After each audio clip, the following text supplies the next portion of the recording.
I'm an unabashed bull when it comes to fission. I actually believe that we are moving towards a global nuclear fission renaissance, if arguably we're already in one.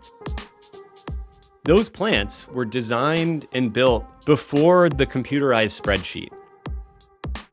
About half of the new nuclear that's being constructed in the world right now is being built in China. For an investor, especially venture growth stage investor, fission technology is a really hard, extremely hard bet to make. From the standpoint of society, there is no bet that I would rather make.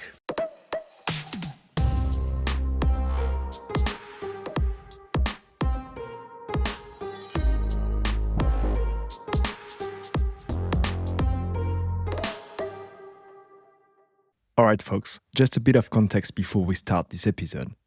Basically, a few weeks ago, I was reading a newsletter from Andy Lubershane, a partner at Energy Impact Partners, which is one of the top firms globally in energy and climate. The newsletter was exploring fusion-level bets. In other words, transformative energy technologies that could have a massive impact on this planet. I basically reached out to Andy and said, hey, do you want to do this as a podcast series? And so here we are. This is the first episode of a mini-series on fusion-level bets. In the first episode of this mini-series, we are focusing on nuclear fission, which is quite a mature technology. Obviously, I'm sitting in Paris right now, and I'm recording through this microphone because of nuclear fission, which is quite amazing. But I still think that it's quite underappreciated today, and there's a lot more we could do. So here's the first episode. Obviously, because it's the first episode of the series, we will start by giving a few definitions of what we mean by fusion-level bets and why they are critical for the future of energy. And then we get into fission. All right, here is Andy Lubershane to talk about nuclear fission.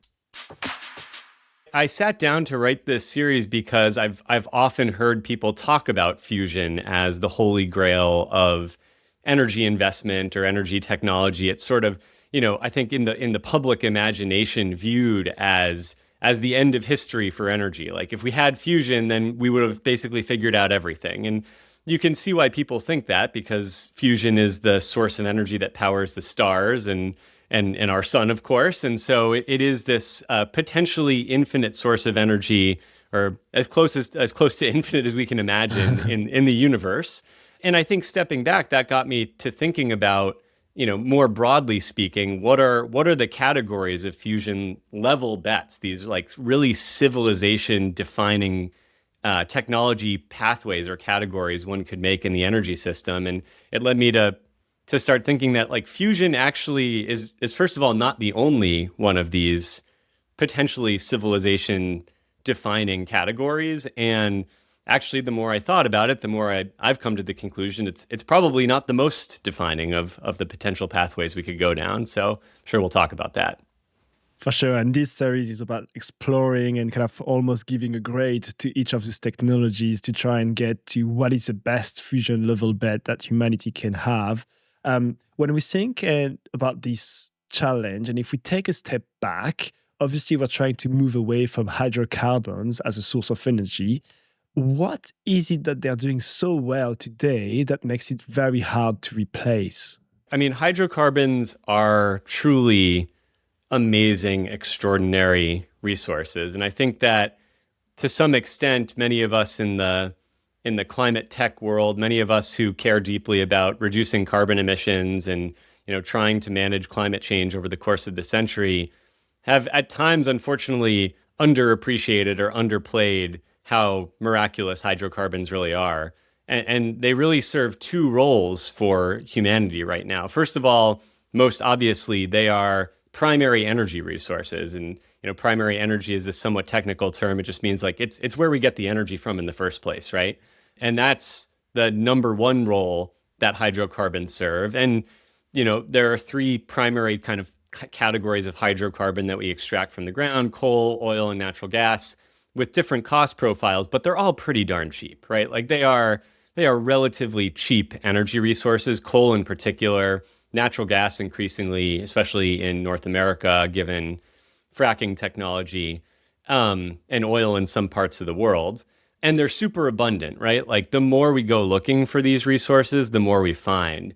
And so, number one, hydrocarbons are cheap and abundant as an primary energy resource. Number two, they are extremely versatile energy carriers, right? So not only are they cheap to dig out of the ground, but then you can move them around and store them really easily because they are extremely energy dense and they hold a lot of energy in a certain amount of space and a certain amount of weight.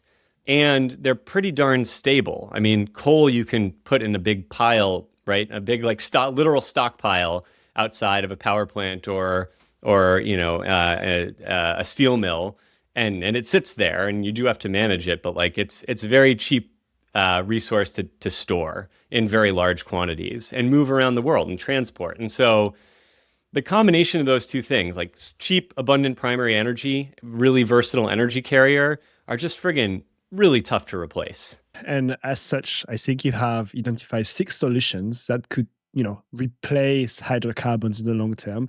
Not all of the solutions that you've identified fit into all of the categories that you've mentioned, so abundant source of energy and versatile energy carrier.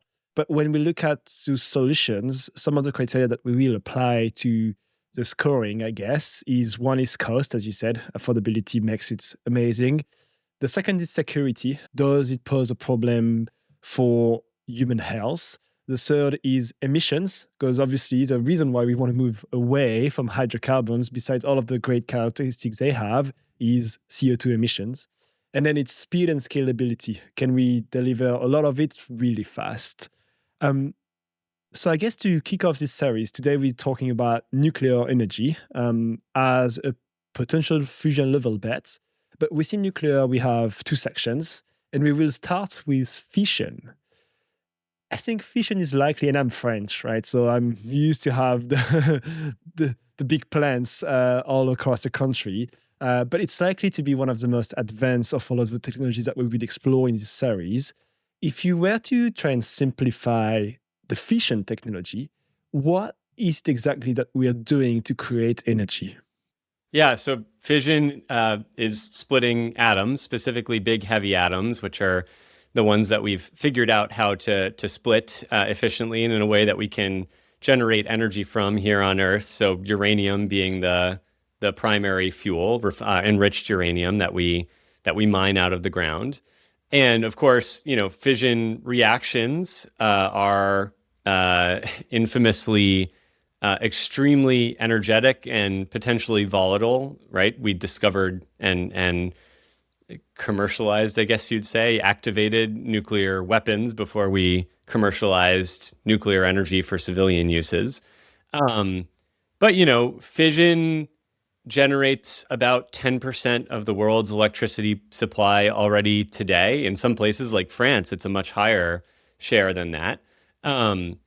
And like you said, it's a relatively mature technology, and I think it's probably I'm glad that we're starting with fission because I often think about people sort of imagine fusion as this civilization defining prize, right? This extraordinary technology that provides extremely power dense, low fuel requirements, low impact source of primary energy. That's the vision for fusion far into the future. But you could argue that we have that already, like that we have that civilization defining energy technology, and that we actually invented it in the 50s and commercialized it in the 60s, and it's nuclear energy. And that scaling up nuclear fission energy as a resource is the most surefire path to like an abundant, highly scalable, low impact new form of energy. So like, why spend all this effort trying to invent something new? Yeah, for sure. But obviously, I think what comes with fission is a lot of criticism. Um, there are a couple of aspects of fission that people, I think, misunderstand. The 2 critiques that it gets most often is safety for humans and the kind of radioactive waste management. Like, what do we do with waste? Is it actually justified? Like, are we having the right perception of risk and I would say, waste management assessment for fission, or is it actually safer than we think? I'm not going to bury the lead here. First of all, I'm an unabashed bull when it comes to fission. I both believe that we need a nuclear fission renaissance, and that I actually believe that we are moving towards a global nuclear fission renaissance, if arguably we're already in one. Um, and when it comes to the safety and security profile of fission, like clearly that's the reason that we stopped scaling up fission. One of the reasons that we stopped scaling up fission back in the late 70s and 80s, really after the 3 Mile Island and Chernobyl incidents in North America and Europe. And like, first of all, I want to say I understand why people reacted the way that they did to those incidents. It's really it's terrifying. Um, but if you look at the history of nuclear fission energy since the late 70s and early 80s, nuclear has probably the best human health and security track record of any energy resource in the world. And there's basically been, outside of Chernobyl, actually, zero human deaths that are directly attributable to nuclear energy in any way. Even in the Fukushima disaster in Japan back in, I believe it was 2012, um, there were no deaths caused by radiation. All of the deaths around Fukushima were caused by the tsunami. Um, and the fact is that again we built our most of our current fleet of nuclear power plants in the United States. We started construction on those plants basically in the 60s and 70s. Many of them took another decade to finish, in part because of all of the, or more, in part because of all the regulation that was layered onto the process of construction after 3 Mile Island, which I would argue has become excessive. But those plants were designed and built, I like to remind people, before the computerized spreadsheet. Like all of the engineering calculations for that fleet of units, which has been operating extremely safely at very high capacity factors, 80, 90% plus capacity factors. Now, in some cases for, 60 plus years, all the design for those plants was done by hand, like with slide rulers, right? Like, we can design safe long-term nuclear energy assets.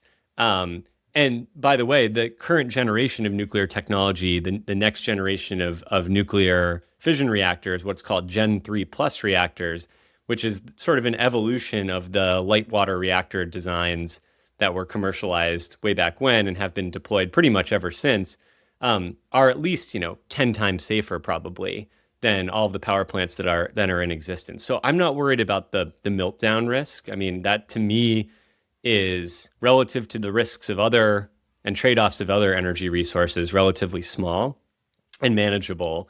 And then the second risk you bring up is nuclear waste. That one could be a bigger problem, right? Because we don't have a way of dealing with it permanently at present. No country has like a perfect solution to the nuclear waste problem. However, in the scheme of things, when you again think about the impact of various energy resources out there, nuclear waste is scary, but it's a very small amount of waste, right? Like we're talking about in the US, all of the nuclear waste, the spent fuel that we've ever produced from, our fleet of 90 plus reactors could be stored on a single football field if we consolidated it all in big casks that are like 10 feet tall. So like that's just not that much waste. Think about the kind of waste we produce when we blow the tops off of mountains to mine for coal, right? Like, Yeah. And all of the heavy metals that are, leaked into the environment from that. So yeah, I think waste is something that we need to be concerned about, and obviously a problem to be managed. But in the scheme of things, this seems like a very manageable problem to me. What's interesting, and you mentioned it already, is that the fleet of reactors that we have today is quite old in most countries. In most countries, not every country. Right. There's one country that stands out, obviously. Um, what is the time today to kind of deploy reactors, and what's the progress on making some sort of a factory built version of nuclear reactors that we could deploy much faster? And this is the main criticisms that can be fairly levied against nuclear energy, nuclear fission.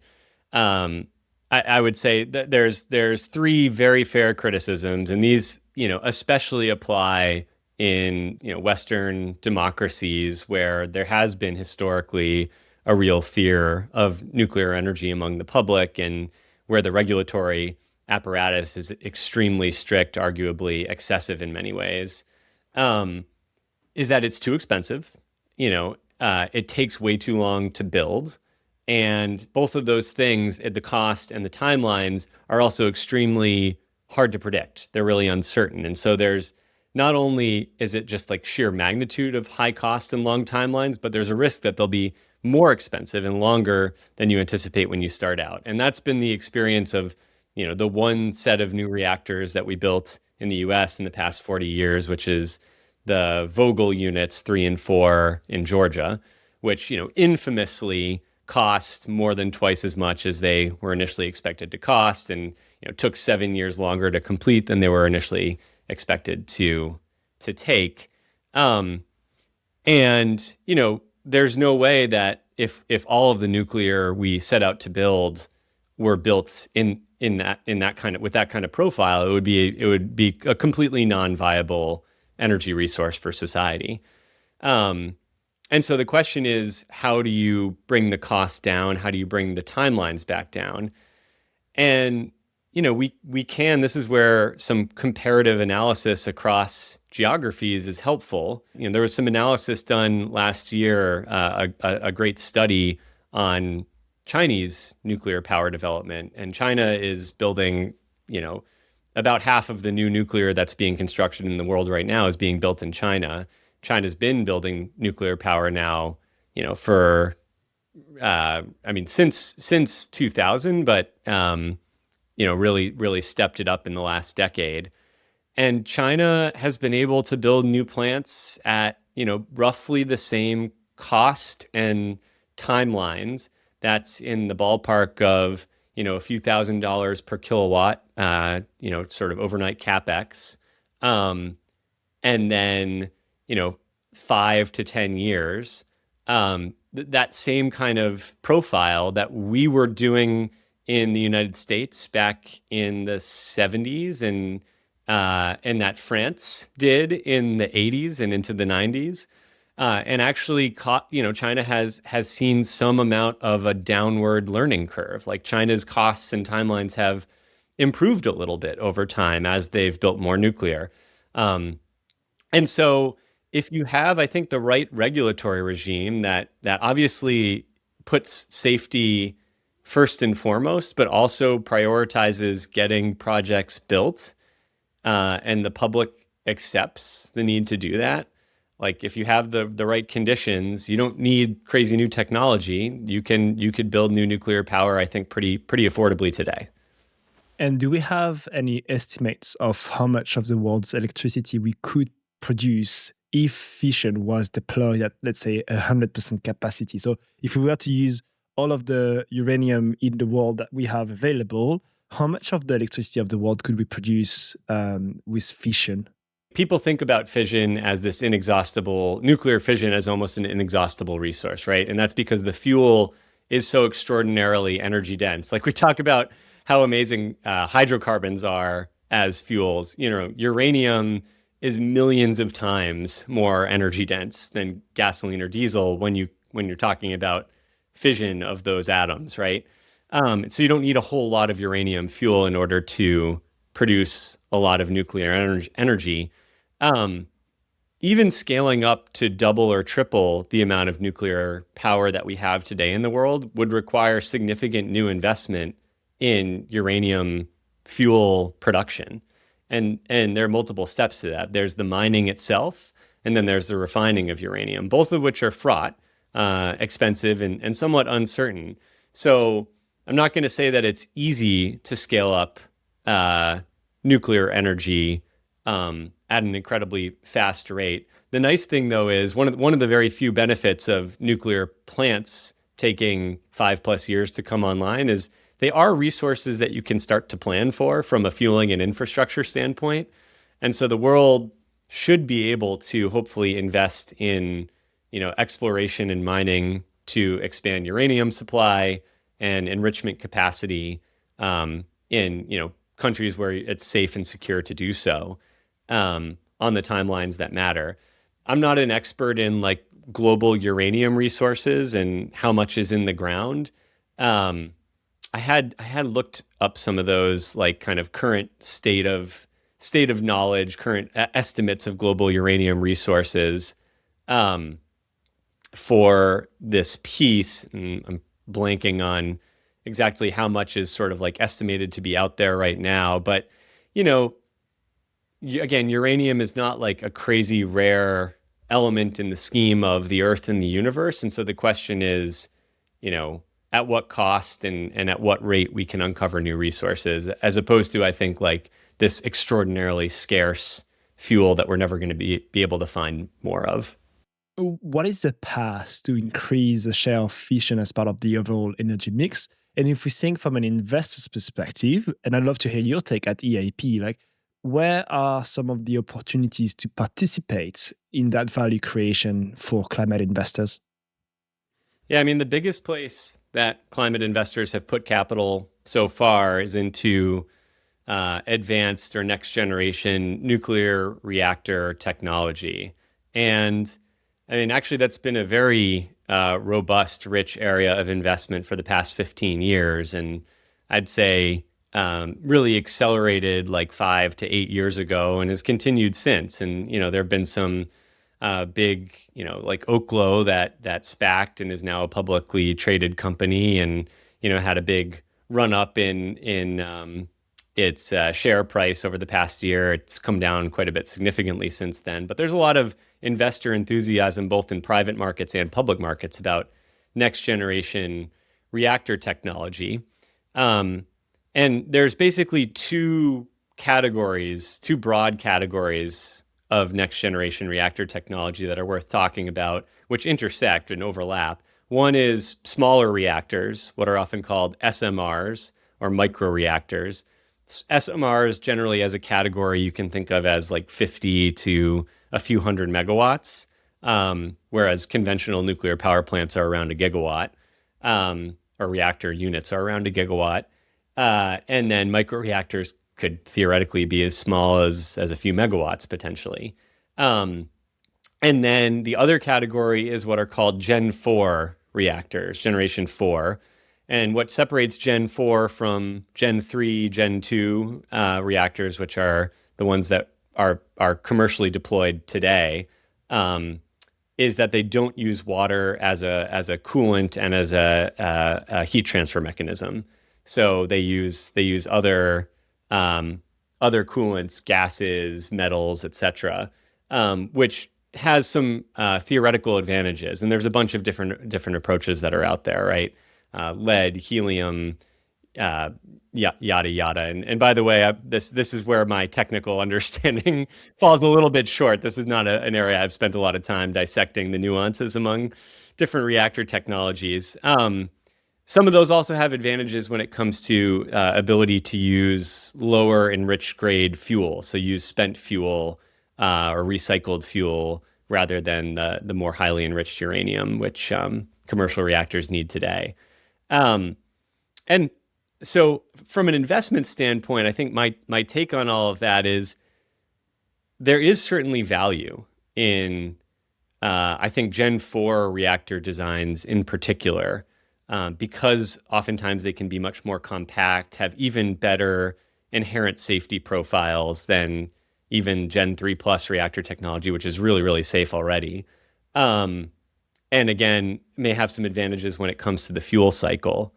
And also smaller reactors at the same time.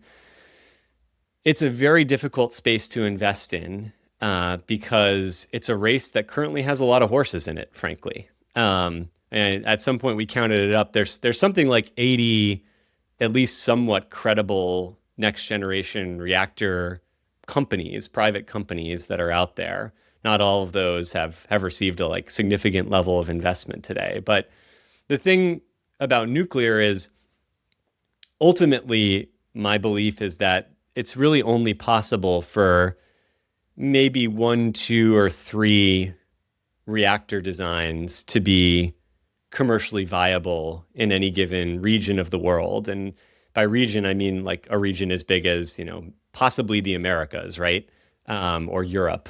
Um, and the reason for that is it's just much easier to guarantee safety, to manage the Mm. regulatory process, to manage the really complicated supply chain, and the talent pool, the technical knowledge pool of really highly trained workers when you have fewer technologies that you have to operate at any given time and have to build out at any given time.